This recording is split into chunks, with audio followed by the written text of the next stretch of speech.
am Chahan Bharti and I am a PS probationer of batch 2020 and I have been deputed in District Samba in COVID mitigation efforts and right now I am serving as nodal officer for COVID control room in DC office Samba. So the purpose of setting up a COVID control room was to alleviate the concerns of the people and address the queries of the people. So हमारे control room में 2 dedicated helpline number हैं जिसपे लोग हमें contact करते हैं अगर उनकी कोई भी क्वेरीज होती हैं। और वहाँ पे हमारी 2 टीम्स हैं, एक एडमिनिस्ट्रेटिव साइड से है और एक हेल्थ साइड से है। तो जब भी हमारे पास हर शाम को एक लाइन लिस्टिंग आती है कोविड पॉजिटिव पेशेंट्स की, तो फिर वहाँ से हम क्या करते हैं, हम उनको ट्रैक करना शुरू करते हैं। उनके हम हेल्थ के बारे में पूछते हैं और हम उनसे कुछ डिटेल्स लेते हैं, जैसे कि उनकी टेम्परेचर क्या है, उनकी पल्स रीडिंग क्या है, उनका ऑक्सीजन सेचुरेशन कैसा है। और अगर हमें लगता है किसी भी पेशेंट को स्पेशल अटेंशन की ज़रूरत है या फिर हॉस्पिटलाइजेशन की ज़रूरत है तो हम उनको फर्दर रिकमेंड करते हैं।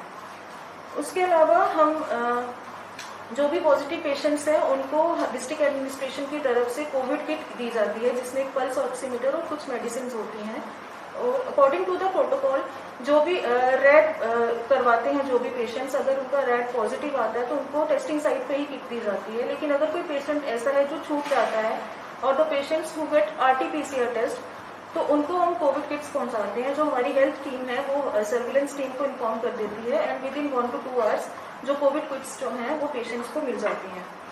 उसके अलावा हमारा जो पर्पस है कोविड कंट्रोल रूम सेटअप करने का वो है कि to make it as a one stop centre. अगर लोगों की कोई भी क्वेरीज हैं किसी भी चीज़ से रिलेटेड, चाहे अगर उनको एम्बुलेंस की ज़रूरत है, सैनिटाइजेशन की ज़रूरत है, अगर किसी के घर में कोविड पॉजिटिव पेशेंट्स हैं वो खाना नहीं बना सकते हैं या फिर किसी को हॉस्पिटलाइजेशन की ज़रूरत है, ऐसी कोई भी क्वेरीज हैं हम उनकी सॉल्व करने की कोशिश करते हैं। एक कोविड पॉजिटिव पेशेंट का जो है पूरा जो 10 to 14 डेज का जो पीरियड रहता है उसमें हम we try to make 3 to 4 calls to every patient और हम उनकी प्रोग्रेस को ट्रैक करने की कोशिश करते हैं। और मैं एक चीज़ बताना चाहूँगी कि till now we have made 12,000 calls to reach each and every positive patient, चाहे वो होम आइसोलेशन में है, चाहे वो हॉस्पिटल में है, चाहे वो कोविड केयर सेंटर में है। हम उनको रेगुलरली कॉल्स करके पूछते रहते हैं कि अगर वो कोई इश्यूज फेस कर रहे हैं, उनके अटेंडेंट्स को कॉल करके पूछते हैं if they are facing any issue, और अगर ऐसा कुछ होता है तो we try to resolve them as soon as possible. उसके अलावा जो हमारे नोडल ऑफिसर्स अपॉइंट किए गए हैं हर एक चीज़ के लिए, जैसे टेस्टिंग के लिए, कोविड किट्स के लिए, सैनिटाइजेशन के लिए, हम उनके साथ रेगुलरली टच में रहते हैं। और अगर कोई ऐसी नीड अराइज होती है कि किसी को इन सर्विसेज की ज़रूरत है तो हम उनके थ्रू उनको as soon as possible solve करवाने की कोशिश करते हैं। उसके अलावा हमारे जो पंचायत है वहाँ पे आइसोलेशन सेंटर्स जो हैं वो अभी शुरू किए गए हैं। तो हम डेली बेसिस पे जो भी सिम्टोमेटिक पेशेंट्स होते हैं हमारे, हम उनकी इन्फॉर्मेशन पंचायत में भेजते हैं ताकि वो उनको as soon as possible COVID care centres में अकोमोडेट करवा सकें।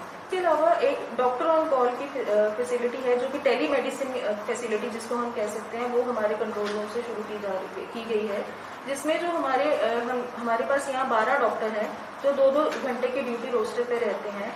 और उस दौरान अगर किसी भी पेशेंट की हमें कॉल आती है जिसको मेडिकल कंसल्टेशन की ज़रूरत है तो हम उसके बाद डॉक्टर से करवाते हैं। इसका सिग्निफिकेंस ये है कि हमें उसी टाइम पता चल जाता है कि किस पेशेंट को किस तरह की नीड है। अगर उसको हॉस्पिटलाइजेशन की ज़रूरत है या फिर किसी और स्पेशल अटेंशन की ज़रूरत है तो हम उसको उसी टाइम पे सॉल्व कर सकते हैं।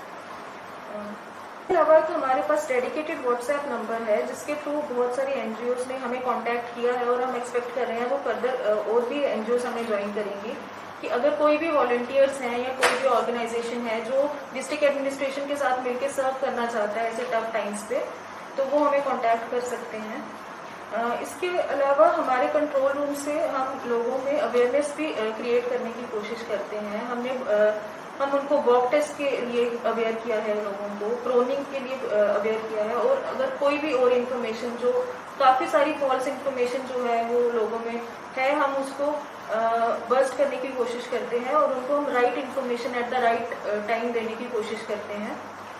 पोस्ट कोविड केयर में हम देख सकते हैं कि हमने लोगों के लिए ऑनलाइन योगा क्लासेस शुरू करवाई हैं जिसके लिए उनके स्पीडी रिकवरी के लिए। और अगर पोस्ट कोविड कॉम्प्लिकेशंस किसी भी पेशेंट को आती हैं तो वो हमें कांटेक्ट कर सकते हैं और अगर उनकी जो भी प्रॉब्लम होगी हम उनको एट द अर्लीस्ट सॉल्व करने की कोशिश करेंगे। जो पॉजिटिविटी रेट है that is touching around 80% now.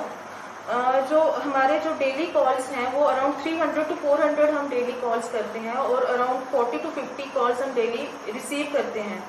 और एक चीज़ मैं शेयर करना चाहूँगी which is also milestone for control room कि हमने अभी तक 1000 टेली मेडिसिन कंसल्टेशन भी हम करवा चुके हैं। एंड में मैं सबसे एक अपील करना चाहूँगी, please follow the Covid appropriate behaviour. ये बहुत ही इंपॉर्टेंट है कि ये हमें एक लाइफस्टाइल चेंज करनी पड़ेगी जिसमें वेयरिंग मास्क इज मैंडेटरी और सोशल डिस्टेंसिंग को फॉलो करना बहुत ही ज़रूरी है।